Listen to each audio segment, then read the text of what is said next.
Sundin si Pangulong Bongbong Marcos at hindi ang kung sino-sinong opisyal lamang. Yan ang pasaring ni Chinese Ambassador Wang Xilian kasunod ng pagkondena ni Defense Secretary Gilbert Teodoro sa bagong pangaharas ng China sa mga mangingisdang Pilipino. Nasa frontline ng balitang yan, Camille Samonte. Hinimok ni Chinese Ambassador Wang Xilian ang pamahalaan ng Pilipinas na sundin ang utos ni Pangulong Bongbong Marcos pagdating sa isyu ng West Philippine Sea sa halip na makinig-an niya sa kung sino-sinong opisyal. We need to follow the guidance of the President instead of any officials. Sinabi yan ng ambassador sa pagbubukas ng bagong Chinese Visa Application Service Center sa Makati City. Ang pahayag na ito ni Ambassador Wang ay kasunod ng pagkondena ni Defense Secretary Gilbert Teodoro sa pinakahuling panghaharas ng China Coast Guard sa mga Pilipinong mangingisda.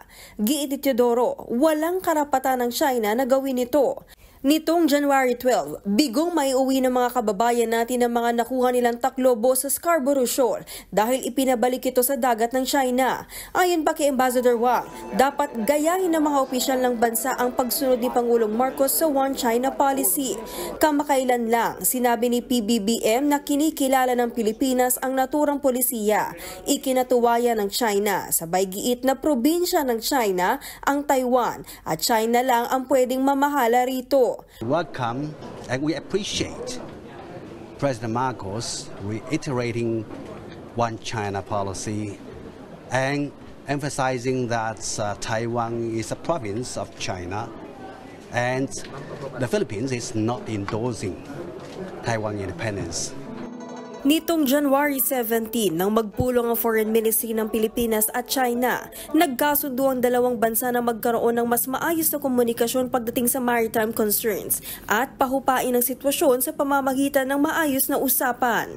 Pero para sa Foreign Affairs Ministry ng Taiwan, mukhang pinilit o ginipit lang ng China ang Pilipinas dahil hindi raw nito matanggap na nagwagi ang demokrasya sa Taiwan.